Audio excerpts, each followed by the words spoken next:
Guys, it's Erin here with another process video, and this time I'm doing two photos of Sirius in Disneyland, and I like to take photos of him in Disneyland as much as I can because he's usually looking so cute and Disneyland is so pretty. So I thought I thought I would make sure to scrap those right away, and I'm using papers from Pretty Little Studio. These ones are from the Treasure Island, I think it's called, collection. And for my backgrounds, I'm using Echo Park Dots and Stripes and a paper from Simple Stories, one of the background ones, like the chevron and dots or something like that. I forget what it's called, but that's what I'm using for more of a grounding thing. And here you can see I cut 2.5-inch strips of the paper, and then I cut 2.5-inch, then I cut it into 2.5-inch squares. And what I'm going to do is I'm going to layer the photos, the block of photos on top of the squares as I lay them out into a grid. And so I'm just making that block here. These are two different grays. Like this one has more white gray in it than the other one. And so I'm hoping that it'll stand out more against the darker gray and pick up some of the white in the Pretty Little Studio photos. So I'm just separating out the patterns and then trying to alternate them. And I'm also alternating how the lines go so that they're going in different directions and they're different colors. So I was trying not to butt the greens up against another green too much, but you know, it's a lot of green and blue in the layout, or in the photos. So then I'm just deciding where I want to put those, and if I'm covering up those, there's no point in including them on the layout. And this is the annoying part, is trying to get that baseline of those squares exactly where I want them and exactly lined up. So excuse my head as I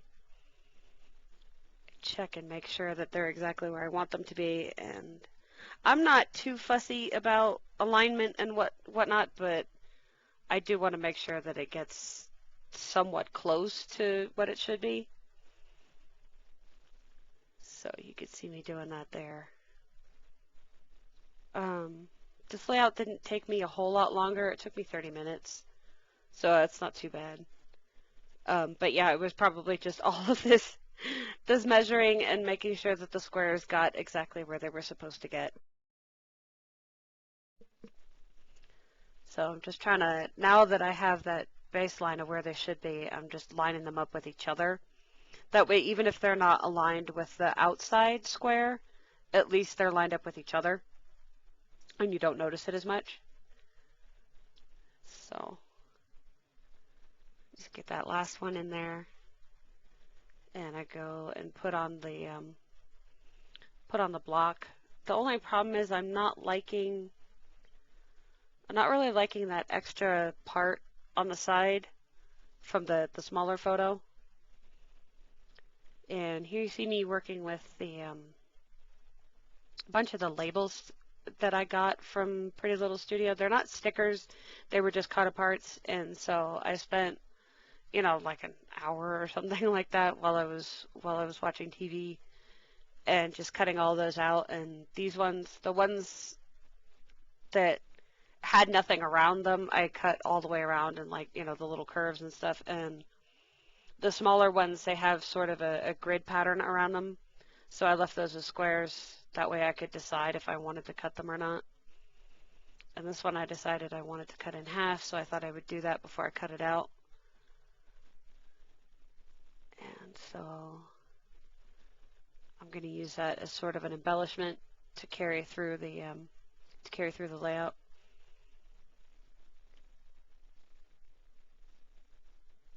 And of course, when I placed this block, I wasn't paying attention to the fact that I moved it up from where I had it when I, you know, air quote, auditioned the layout.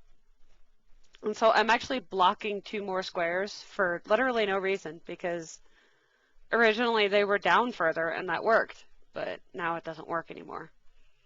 And here I am trying to use more of those Project Life cards, and I want to see if I could get something in there that would go and see if I could fit a 3x4 card in there, you know, into that square above the smaller 3x4 photo. And here's where I'm going to rip the whole thing up and get rid of that extra spot on the side of the 3x4 photo, so it's thinner and more like the frame. But I still don't move the whole thing down like I was supposed to. So yeah, I'm covering up 2 squares that I really didn't need to do, and it would have looked better if those squares had been there, but oh well. It's too late now because it's stuck down. I just decided to use a regular index card instead, and I'm trying to fit the label on there. Do I want to cover up any of his head? Do I want to cover up the journaling? How do I want it to fit behind the photo? How much journaling do I need?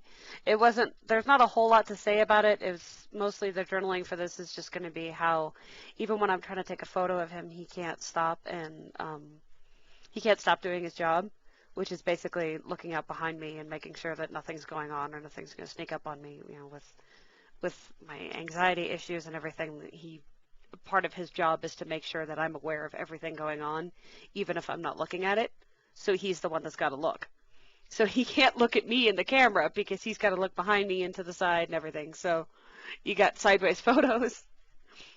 But at least I got a photo with his ears up. So I don't mind that he puts his ears back, but he's just cuter with his ears up. So here I am in it, you know, putting the obligatory enamel dots on there and trying to decide exactly how I want to embellish these clusters. And do I even like these dots? And am I going to bother with the title? Do I need more? I took this out. Do I need it?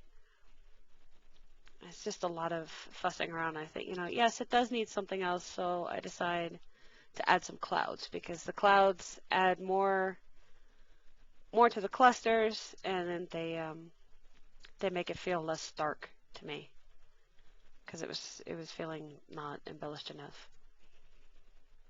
So I'm just gonna put the clouds on there, and that's it. So thank you very much for watching. I hope you like it. Bye bye.